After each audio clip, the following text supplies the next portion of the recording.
Bugün hepimiz için çok anlamlı bir günü inşallah hep birlikte idrak ediyoruz. 2 milyara yaklaşan Müslüman nüfusunun dünyadaki en önemli günlerinden birisi malumunuz bayramlar.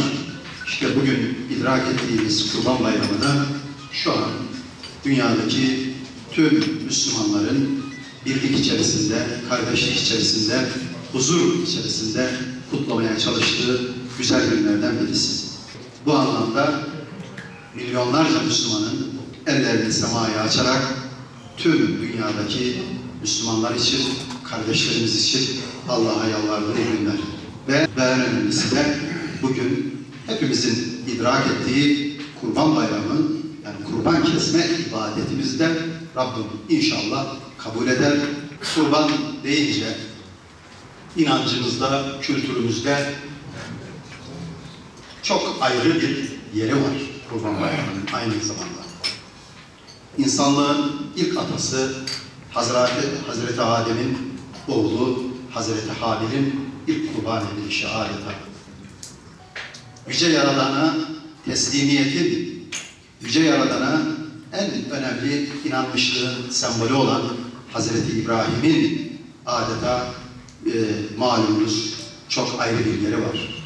Teslimiyetin sembolü Hazreti İsmail, Yüce Yaradan'a ilk kurban eden onun malumunuz Hazreti İbrahim.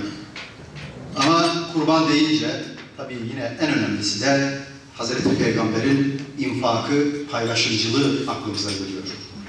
Bu anlamda bizim birliğimizde, kardeşliğimizde çok çok ayrı bir yeri var Kurban Bayramı.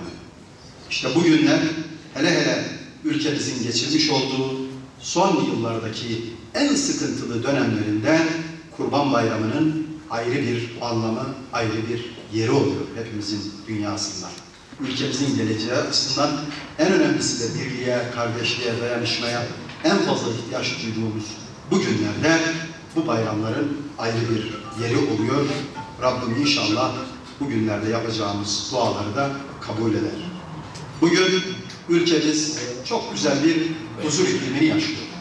İşte ülkemizin bu bölgesi yıllardır acılar çekmiş, sıkıntılar çekmiş bu coğrafya işte en huzurlu günlerini yaşıyor. Tabii önümüzdeki hafta bizim için, bu bölge için, ülkemiz için en önemli bir günü inşallah hep birlikte idrak edeceğiz.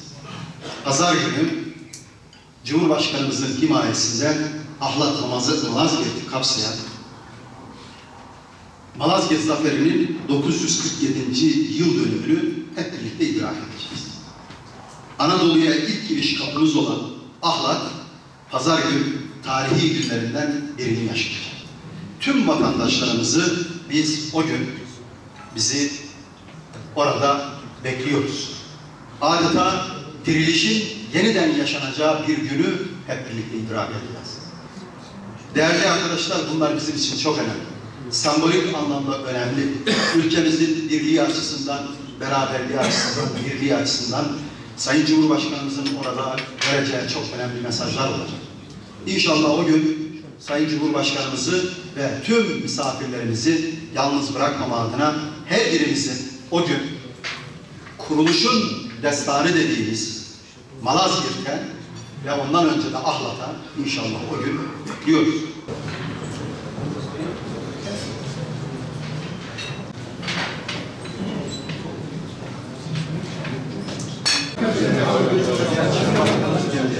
O zaman güzel bir açıklama. Resmi için namaz veriyorsun.